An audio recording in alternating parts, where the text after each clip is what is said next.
Hello, my dear student. Welcome to Bradford International School Integrated Program.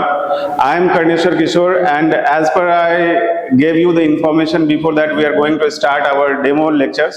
So here is your math faculty, Divyanshu sir. He will teach you some mathematics, very basics, which is needed for the class 11th student in the beginning is classes. So let's have a look of the class of Divyanshu sir, who is from IIT alumni, so he will guide you. Let's have a look up. Thank you. Hello everyone.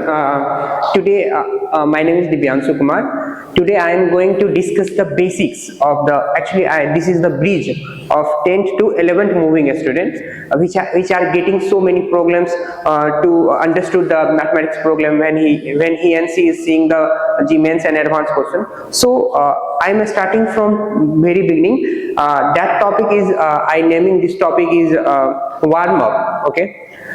जब आप gym जाते हो तो gym trainer आपको warm up करने के लिए करता है, देन हैवी लिफ्टिंग करने के लिए करता है। उसी प्रकार से हम जब आपको जी मेंस और एडवांस के लिए जो ये एसआईपी प्रोग्राम स्कूल के थ्रू चलने वाली है, इसके लिए आपके पास कोचिंग और स्कूल्स करने के बाद आपके पास सेल्फ स्टडी का टाइम नहीं रहता है। तो इस चीज को देखते हुए, और ये साउथ इंडिया के अंदर ये ऑलरेडी क्या कहते हैं, ये कॉन्सेप्ट ऑलरेडी रनिंग में है, और बिहार के अंदर ये पहला ऐसा स्कूल होगा जिसमें एसआईपी प्रोग्राम चलाया गया जिसमें आईआईटीज की फैकल्टीज को आपके स्कूल लेवल पे पढ़ाने के लिए लाया गया है।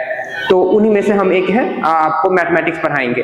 तो क्योंकि हम एलएन पीडब्ल्यू हर एक बड़े कोचिंग्स को देख के रखे हैं कि कैसी पढ़ाई जाती है, जो वहाँ के टॉप बैचेस होते हैं, टॉप बैचेस के बच्चे को कैसे पढ़ाए जाते हैं। लेकिन आप अगर ऐसे इंस्टीट्यूट जाते हो जहाँ पे आप अच्छा रैंक नहीं लाते हो उनके टेस्ट में, तो ऑटोमेटिकली आप पीछे हो जाते हो, जो चीज आपको यहाँ फेस नहीं करना पड़ेगा। ओके, तो हमारी एक वार्म अप टॉपिक है जो हम जी एडवांस या मेंस की तैयारी करवाने से पहले बच्चे को सिखाते हैं 10th to 11th moving student के लिए। सो हमारी पहली क्वेश्चन जो आप ऑलरेडी पहले से सीख के आए हो, मतलब कुछ नया कॉन्सेप्ट नहीं बता रहा हूं मैं, जो आप पहले से सीख के आए हो, a प्लस बी का whole square, a minus B का होल स्क्वायर क्या होता है, a square minus B square equal to क्या होता है, a प्लस बी का होल क्यूब क्या होता है, a माइनस बी का होल क्यूब क्या होता है, ये सब चीज जानते हो। उसी के बेसिस पे हम कुछ क्वेश्चंस दे रहे हैं। क्वेश्चंस आप वीडियो को पॉज करके खुद से सॉल्व करो एंड देन फिर सॉल्यूशन देखो, तो वो और बेटर होगा। अगर आप ऐसा नहीं कर रहे हो फिर भी सॉल्यूशन देख सकते हो। काफी अच्छा आसान क्वेश्चंस ले रहा हूं मैं अभी। तो इसी सीरीज को आगे बढ़ाएंगे नेक्स्ट वीडियो से भी। ओके, तो पहला क्वेश्चन हमारे पास क्या है ना कि A square minus B square upon A minus B minus A cube minus B cube by A square minus B square. Okay, तो हम क्या करेंगे, आप जानते हो ना A square minus B square equal to क्या होता है, ए माइनस बी और ए प्लस बी होता है ना। तो आप यहाँ पे ये अप्लाई कर सकते हो। तो यहाँ पे क्या हो जाएगा, A minus B into A plus B by A minus B, and ये लिख देंगे। इधर हम क्या लिख सकते हैं, ए माइनस बी का होल क्यूब आप जानते हैं क्या हो, A minus B A cube minus B cube का फॉर्मूला आप क्या जानते हो, आप A cube minus B cube का फॉर्मूला जानते हो, A minus B into A square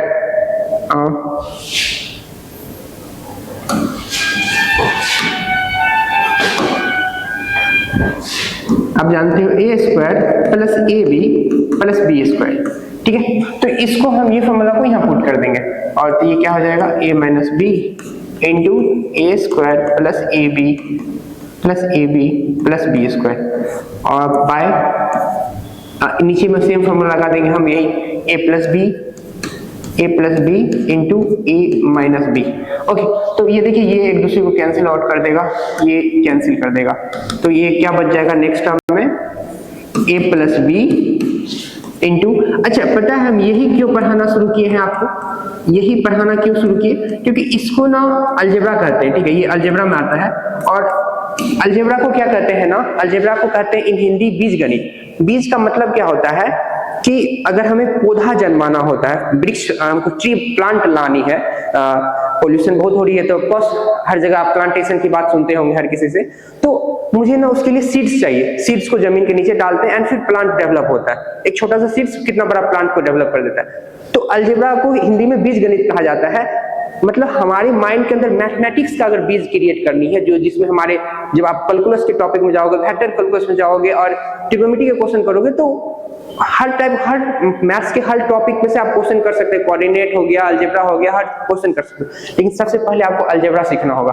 अगर आप अलजेब्रा को सीखते हो तो अलजेब्रा अगर आपका अच्छा है तो मैथ्स के हर एक टॉपिक अच्छा हो जाएगा, मैथ्स का हर एक टॉपिक अच्छा होगा तो ऑटोमेटिकली फिजिक्स अच्छा होगा, और फिजिक्स अच्छा होगा तो ऑटोमेटिकली केमिस्ट्री, फिजिकल केमिस्ट्री हर चीज अच्छा होने लगता है।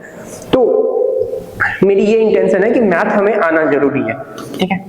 तो ये पॉइंट को आप ध्यान रख सकते हैं। तो ओके, यहाँ a प्लस बी हम लिख सकते हैं क्योंकि यहाँ कुछ नहीं है तो क्या बाबू 1 है, और 1 और a प्लस बी का हम एलसीएम अगर ले तो यहाँ पे क्या लिख सकते हैं, a प्लस बी का whole square minus a square plus A B plus B square.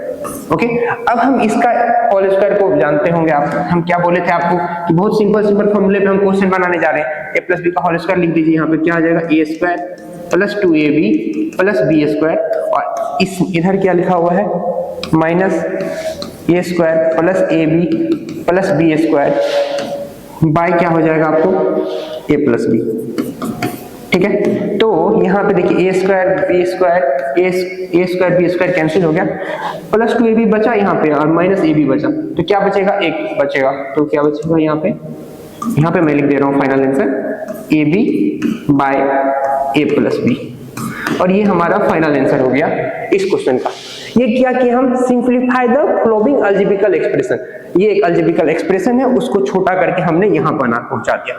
तो ये करने से क्या होता है ना, आपके ब्रेन्स जो है ना, ब्रेन सेल्स, जैसे हम हॉर्लिक्स खाते हैं, मम्मी हॉर्लिक्स देती है ताकि हम हाइट बढ़ सके, ब्रेन्स इनके, ये हॉर्लिक्स है, मैथमेटिक्स का हॉर्लिक्स है, ताकि आप मैथ्स को अच्छे से कर पाओ। ठीक है, तो क्लॉकवाइज एंटी क्लॉकवाइज अरेंजमेंट की कॉन्सेप्ट लगेगी अलजेब्रिकल एक्सप्रेशन में। एंड नेक्स्ट हम लोग ये क्वेश्चन को सॉल्व करेंगे। आप नेक्स्ट ये सब क्वेश्चन को स्क्रीनशॉट लेके आप खुद से भी सॉल्व कर सकते हैं, क्योंकि नेक्स्ट अपकमिंग वीडियोस में ये सब वीडियोस का सॉल्यूशन आपको मिल जाएगा। नेक्स्ट आपको ये क्वेश्चन सॉल्व करनी है, एंड नेक्स्ट आपको ये सॉल्व करनी है। ओके, तो इस तरह के क्वेश्चंस क्या करते हैं आपको मेनली कि आपके ब्रेन सेल्स को काफी अच्छा हेल्प करता है, एडवांस क्वेश्चंस को बनाने के लिए केपेबल बनाता है आपके माइंड को। ठीक है, अचानक से आप एडवांस क्वेश्चन पे जंप कर जाओगे एंड इसे सॉल्व करना चाहोगे तो लगेगा कितना हार्ड है, कितना हार्ड है, और यही प्रॉब्लम्स होती है 10th to 11th moving student में, क्योंकि हम हमेशा बोर्ड लेवल का चीजें पढ़ते हैं, हमें RS अग्रवाल या लिमिटेड कर दिया जाता है, तो हम इसलिए डर जाते हैं। तो थोड़ी सी एडवांस की प्रिपरेशन करने से पहले हमें कुछ चीज करना पड़ता है, और वो यही है जो समय वीडियोस के इनिशियल में आपको बताया था कि अगर आप जिम जाते हो तो जिम ट्रेनर पहले आपको वार्म अप करने के लिए बोलता है एंड देन फिर हैवी लिफ्टिंग करने के लिए बोलता है। उसी प्रकार से हम आपको यहाँ पे वार्म अप करने के लिए ये सब टॉप क्वेश्चंस करवाएंगे, एंड देन फिर हम आपको जिम मेंस एडवांस की क्वेश्चंस की टॉपिक शुरू करेंगे, सेट थ्योरी से एंड ट्रिगोनोमेट्री बेसिक से।